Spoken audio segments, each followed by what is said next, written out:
자, 여러분이 한번 생각해 보세요. 누가 나를 가장 잘 알까요? 한번 생각해 보세요. 여러분을 가장 잘 아는 사람이 누굽니까? 주님을 깊이 사랑하는 어느 시인이 이런 주제, 말하자면 나를 누가 가장 잘 아는지 이 주제에 대해서 시를 썼습니다. 시의 제목은 나를 다 아십니다. 이게 제목입니다. 제가 낭독해 드리겠습니다.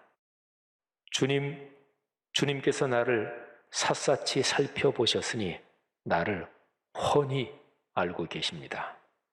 내가 앉아 있거나 서 있거나 주님께서는 다 아십니다. 멀리서도 내 생각을 다 알고 계십니다. 내가 길을 가거나 누워 있거나 주님께서는 다 살피고 계시니 내 모든 행실을 다 알고 계십니다. 내가 혀를 놀려 아무 말 하지 않아도 주님께서는 내가 하려는 말을 이미 다 알고 계십니다. 주님께서 나의 앞뒤를 두루 감싸주시고 내게 주님의 손을 얹어주셨습니다. 이 깨달음이 내게는 너무 놀랍고 너무 높아서 내가 감히 측량할 수조차 없습니다. 제가 낭독해드린 이 시는 시편 139편 1절부터 6절까지의 내용입니다. 하나님의 사람 다윗의 시요 또 노래입니다. 시편 139편은 참으로 놀라운 시입니다. 150개의 시편 중에서 여러분이 좋아하는 시편이 어떤 것인가요? 또 8월 한 달 시편 읽기 30일 챌린지 아침 저녁으로 시편을 낭독하시면서 이 시편 참 좋구나 이런 느낌도 받으셨을 것입니다. 150개의 시편 중에서 제가 참 좋아하는 몇 개의 시편 중에 이 139편이 들어갑니다. 이 시는 안의 내용을 네 덩어리로 나눌 수가 있고요. 그 다음에 두 개의 짤막한 결론이 있습니다.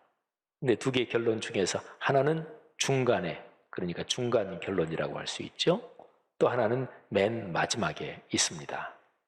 그리고 네 덩어리는 각각 덩어리마다 아주 뚜렷하게 한 가지 주제를 갖고 있습니다. 그래서 그 네 덩어리 각각을 하나의 시로 생각할 수 있고 거기에 제목을 붙일 수 있습니다. 자, 시편 139편을 그렇게 한번 나누어 보면 다음과 같습니다. 첫 번째 덩어리 1절부터 6절, 그걸 하나의 시로 본다면 제목을 나를 다 아십니다. 이거는 제가 이미 말씀드렸죠. 두 번째 덩어리 7절부터 12절, 제목은 내가 어디 가든지. 세 번째 13절부터 16절, 제목은 나를 지으셨습니다. 그리고 이어지는 두 절, 17, 18절은 중간 결론입니다. 아주 감탄하고 감격하면서 중간 결론을 내립니다. 그리고 네 번째 덩어리가 이어집니다. 19절부터 22절, 내 삶의 기준.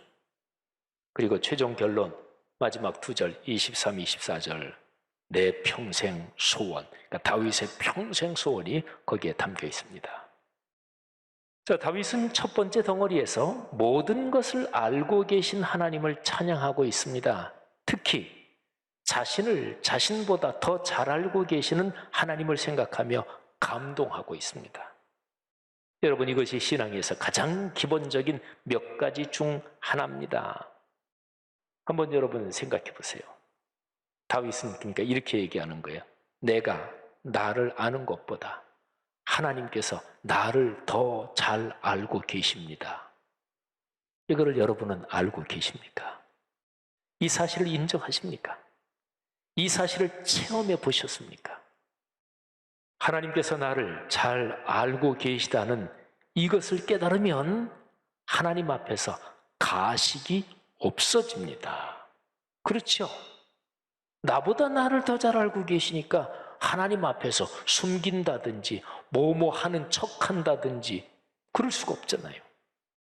가장 못난 내 모습까지 어차피 다 알고 계시니까 그냥 하나님 앞에 나갈 때는 가식적으로 꾸밀 수도 없고, 그래서 그냥 있는 모습 그대로 나갑니다. 있는 모습 그대로 나가면서 하나님을 깊이 만납니다. 그래서 거기서 은혜를 받고 복을 받고 삶의 변화가 일어나는 거죠. 자, 나의 모든 것을 다 알고 계시는 하나님, 전지하신 하나님, 모두 전자, 알지자, 전지하신 하나님. 이게 이제 첫 번째 덩어리에서 다윗이 고백한 내용인데, 자, 여기에서 다윗의 깨달음이 더 확장됩니다. 내가 어디로 가든지 하나님을 피할 수 없고 존재하는 그 어디든 하나님께서 거기에도 계시다.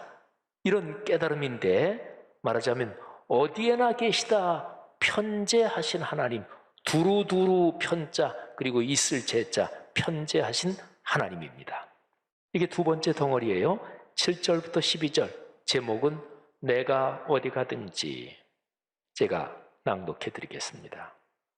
내가 주의 영을 떠나 어디로 가며 주의 앞에서 어디로 피하리까? 내가 하늘에 올라갈지라도 거기 계시며 스올 지옥에 내 자리를 펼지라도 거기 계시니이다.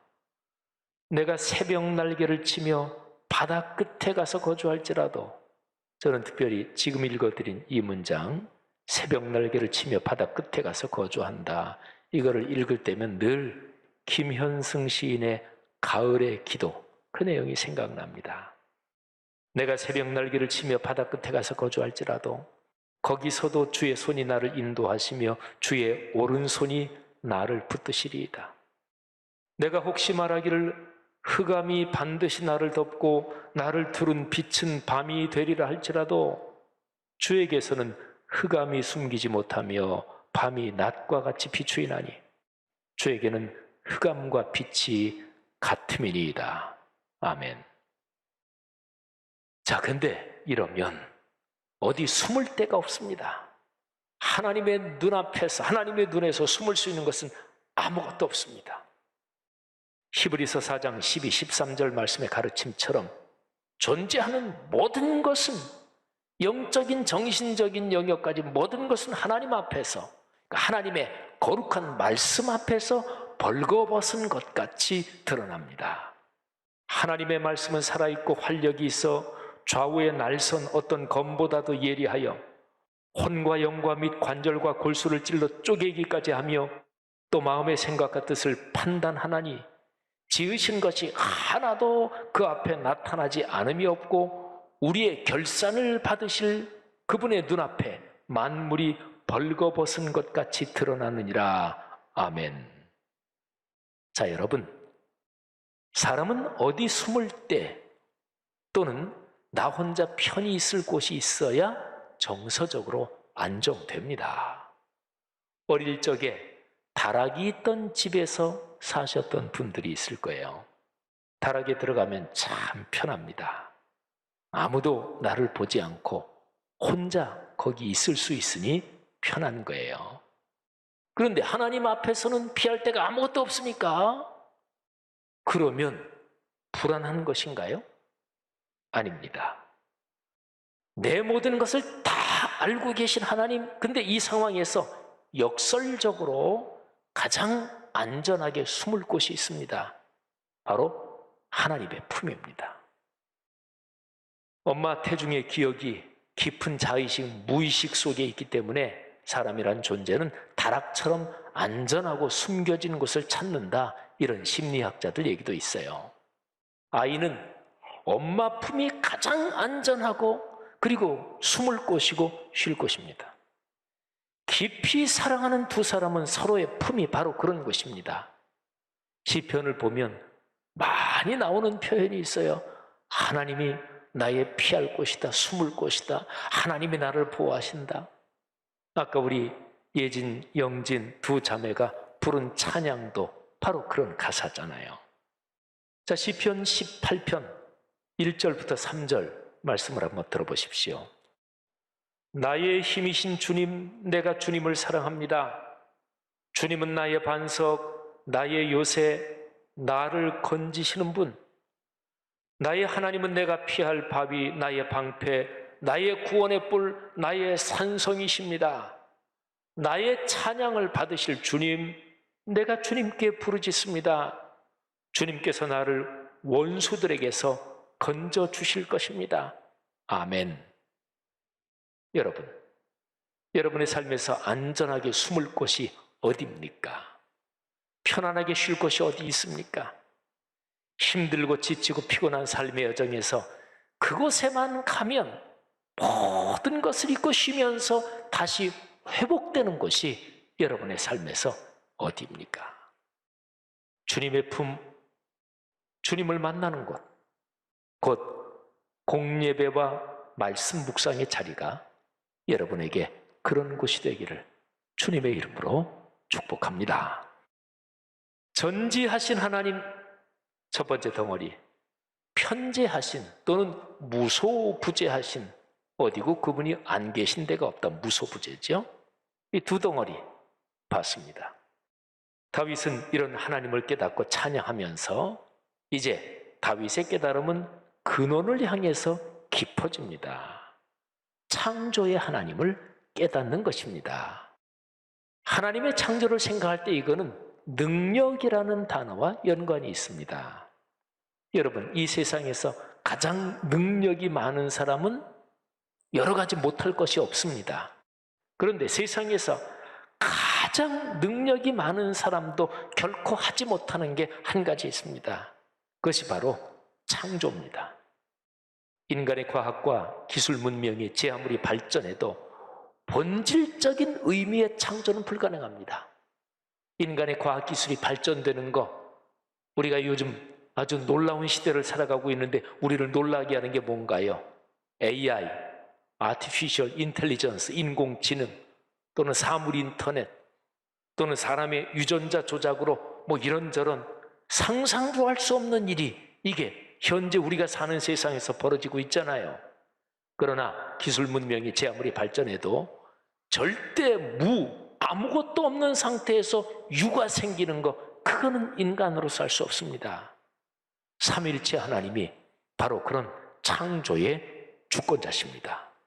그러니까요, 하나님의 창조주 하나님을 얘기할 때는 그거는 전능하신 하나님, 바로 그 주제를 말하는 것입니다.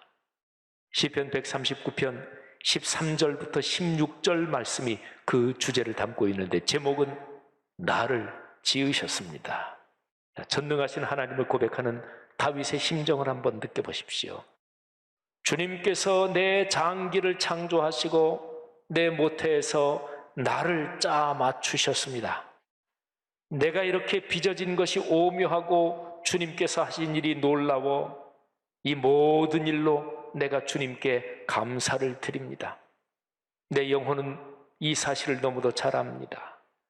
은밀한 곳에서 나를 지으셨고 땅속 깊은 곳 같은 저 모태에서 나를 조립하셨으니 내 뼈 하나하나도 주님 앞에서는 숨길 수 없습니다. 나의 형질이 갖추어지기도 전부터 주님께서는 나를 보고 계셨으며 나에게 정하여진 날들이 아직 시작되기도 전에 이미 주님의 책에 다 기록되었습니다. 아멘.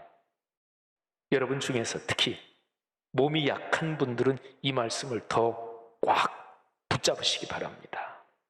우리 기독교에서 신유, 치유의 은혜가 있죠. 그런데요, 신유, 치유의 은혜의 의료적인 도움도 거기에 들어갑니다.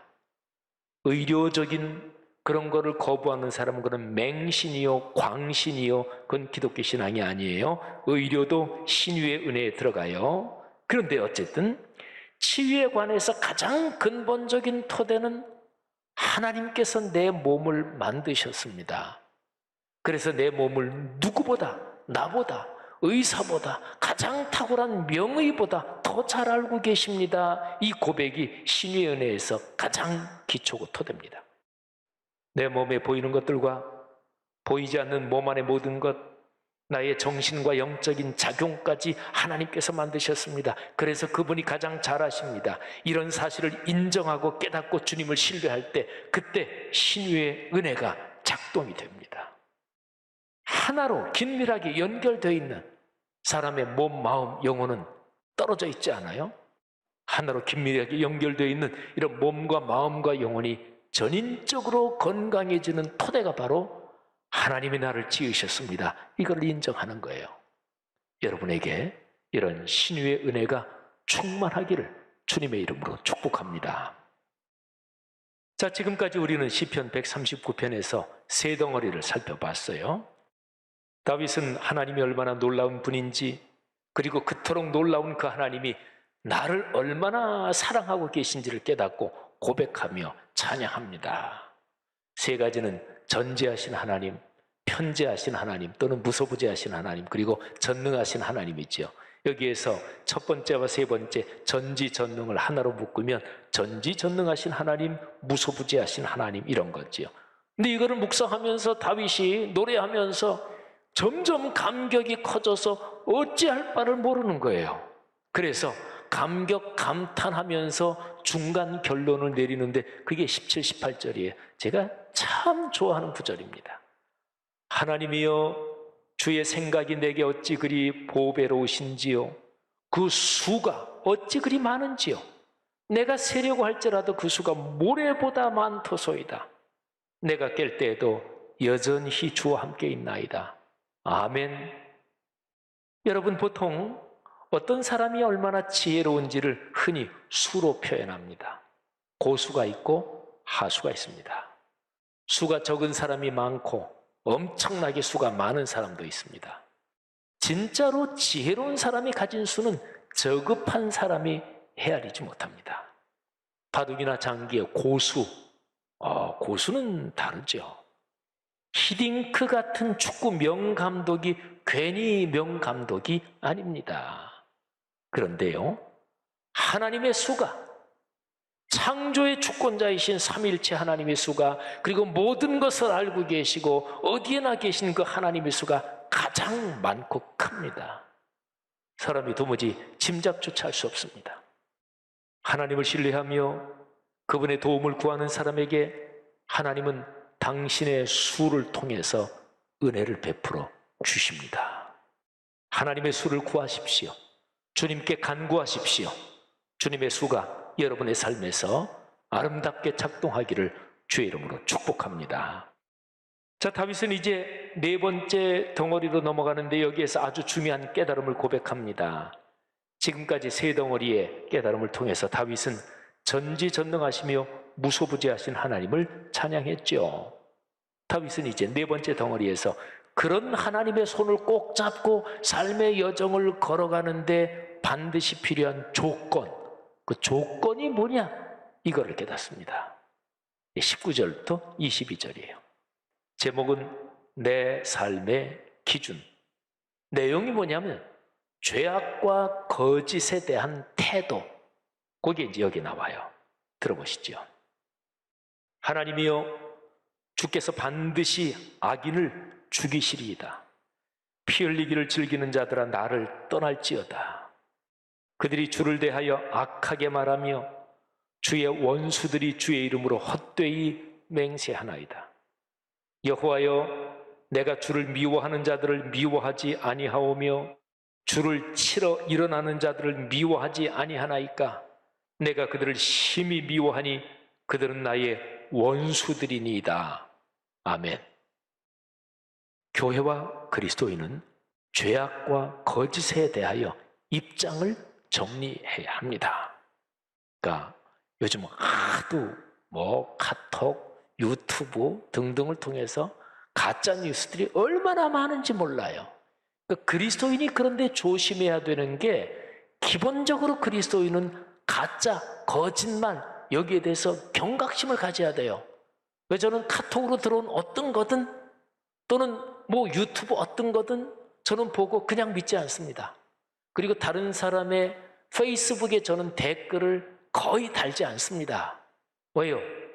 페이스북 친구 있으면 내가 아는 목사님, 그런데 그분이 어떤 글을 올렸다. 근데 입장이 이쪽이냐 저쪽이냐 이런 거 올렸을 때 아는 목사님이니까, 또 그분을 잘 알 경우에는 아유 목사님 좋은 말씀하셨네요 댓글 달 수도 있잖아요. 근데 그분 입장이 다 맞는 건 아니잖아요. 사랑하신 여러분, 그리스도인은 죄악과 거짓에 대하여 입장이 분명해야 합니다. 그렇지 않으면 하나님의 손을 놓칩니다. 하나님의 복을 넉넉하게 누리지 못합니다. 죄와 악과 거짓은 워낙 교묘해서 나도 모르게 내 안으로 스며들고 급기야는 하나님을 멀리 떠나게 만듭니다. 어느 날 아침에 눈을 떠보니 하나님이 내 삶에 없습니다. 여러분, 제가 지금 말씀드린 이 문장은 교회를 멀리하고 그리고 예배드리지 않고 오랫동안 하나님을 떠나 살고 신나게 이래도 잘 산다, 그러다가 어느 날 아침에 눈을 떠서 내가 예수 믿는 사람인데 내 삶에 하나님이 없구나, 이 얘기를 하는 게 아니에요. 교회 다니고 주일 성수하고 교회에서 물질적으로 봉사도 하고 또 장로, 권사, 집사 이런 직분을 받아서 열심히 봉사도 하고 목사로 목회도 하고 그러던 사람이 어느 날 아침에 눈을 떠서 갑자기 깨달음이 오는데 내 삶에 하나님이 없구나, 이 얘기를 제가 지금 하고 있는 거예요. 그럴 수 있어요. 모든 죄악의 뿌리는 거짓과 속임입니다. 그것들은 실체가 없는 것, 말하자면 헛된 것입니다. 사람들이 거짓과 속임수를 사용해서 죄를 저지르는 가장 큰 이유는 더 큰 부자가 되고 싶은, 말하자면 물질을 더 많이 끌어안고 싶은 이런 욕망이 제일 많죠. 그래서 잠언 30장 7, 8절에 보면 하나님의 사람 아굴이라는 하나님의 사람은 자기의 평생에 두 가지 소원이 있습니다. 이 두 가지 기도 제목이 있습니다. 이렇게 얘기합니다. 들어보세요. 내가 두 가지를 주께 구하여 싸우니 내가 죽기 전에 내게 거절하지 마시옵소서. 곧 헛된 것과 거짓말을 내게서 멀리 하옵시며 나를 가난하게도 마옵시고 부하게도 마옵시고 오직 필요한 양식으로 나를 먹이시옵소서. 아멘. 시편 139편에서 다윗은 네 가지의 깨달음을 고백하며 찬양합니다. 자, 그리고 두 가지의 짧은 결론에 감격합니다. 자, 우리는 지금까지 네 가지의 깨달음을 받고 그리고 두 가지 결론 중에서 중간 결론은 이미 봤어요. 자, 이제 남은 것은 최종 결론입니다. 139편의 맨 마지막 두 절, 23, 24절입니다. 들어보십시오.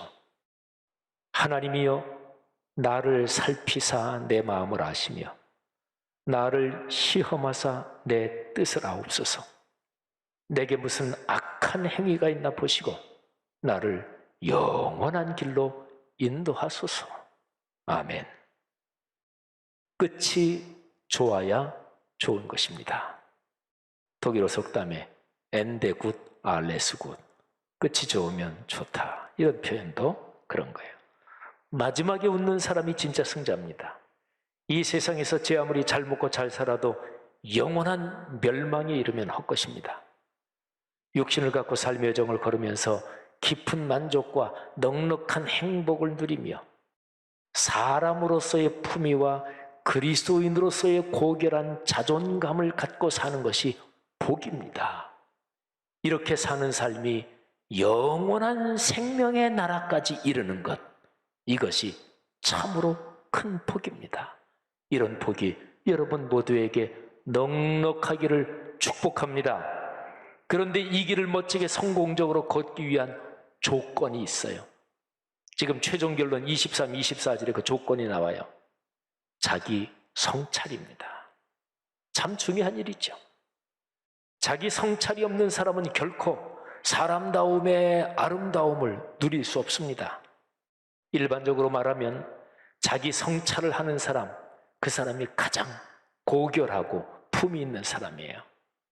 그런데 신앙적으로 말하면 자기 성찰의 깊이가 다릅니다. 시편 139편의 최종 결론처럼 하나님께서 나를 살펴주시는 것, 이것이 가장 깊고 성숙한 자기 성찰입니다.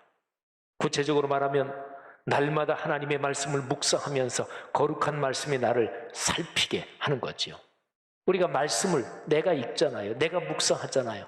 그런데 말씀 묵상의 본령은 가장 깊은 것은 내가 말씀을 읽고 묵상하지만은 그러나 깊이 들어가면서 하나님의 말씀이 나를 읽는 거예요. 이게 말씀 묵상의 축복이에요. 사랑하는 성도들이여, 여러분의 삶이 이런 여정이기를 주님의 이름으로 축복합니다. 시편 읽기 30일 챌린지를 통해서 받은 은혜가 여러분이 사시는 내내 여러분의 가정 가문 대대로 흐르기를 주님의 이름으로 축복합니다.